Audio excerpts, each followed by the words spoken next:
జగన్ మీదన ప్రతీకారం అంటే ఎప్పుడు ఉంటుందంటే జగన్ ఏదన్నా చేస్తే దానికి ప్రతీకారం తీర్చుకోవడం అని అనాలి. కానీ రామోజీరావు గారు వైఎస్ కుటుంబం మీదన దాడి చేస్తే తన మీడియా ద్వారా దానికి ప్రతీకారం తీర్చుకుంటున్నాడు జగన్మోహన్ రెడ్డి.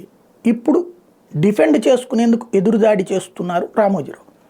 అందులో భాగంగా రోజు కూడా విష ప్రచారాన్ని చాలా ఇన్డెప్త్గా జనంలోకి తీసుకెళ్లే ప్రయత్నం చేస్తున్నారు.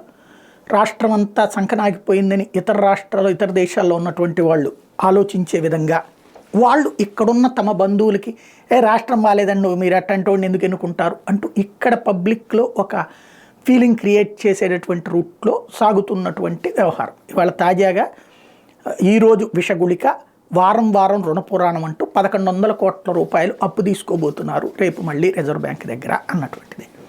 ఇది లక్షల కోట్లకు వెళ్ళిపోతుంది అన్నటువంటిది. ఇప్పుడు మొన్న రేవంత్ రెడ్డి అప్పు తీసుకున్నాడా, అప్పు తీసుకోలేదా?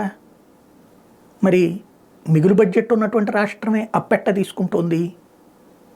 మరి అప్పులు ఆ రోజున ఎప్పుడన్నా ఒక్కసారన్నా కేసీఆర్ రుణ పురాణం అని రాశారా? అక్కడ రుణాల వల్లనే అని రాశారా?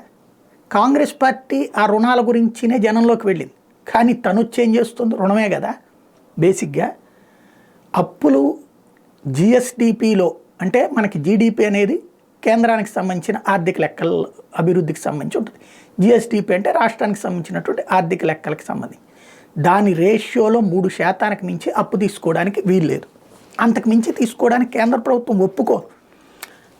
అప్పు ఎక్కువ వస్తుంది అంటే రాష్ట్రంలో ఆర్థిక వనరులు పెరిగినాయి అని అర్థం. పెరిగితే మాత్రమే అందులో ఆ రేషియోలో అప్పు తీసుకోవడానికి వీలుంటుంది. ఇది తెలియనంత తెలివి తక్కువ పరిస్థితుల్లో ఏమీ లేదు ఈనాడు. కాకపోతే తెలిసినా కూడా దాన్ని మాత్రమే దాచేసి వార్తలు రాయడమే ప్రస్తుతం జరుగుతుంది. కాకపోతే ప్రజలని మేము మార్చగలం, ప్రజల ఆలోచన అన్న దాంట్లో కొంతమేర సక్సెస్ అయ్యారు. ఇంకా ఏ మేర సక్సెస్ అవుతారో చూడాలి.